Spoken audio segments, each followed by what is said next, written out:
Hi, I am Anne, your virtual success advocate from ZAPTEST.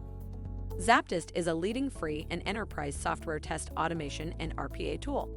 To use the ZAPTEST free edition, check out our website, ZAPTEST.AI. What is a session-based testing?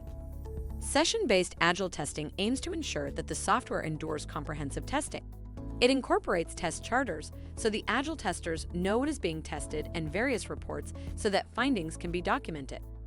All session-based testing is conducted in time-box sessions.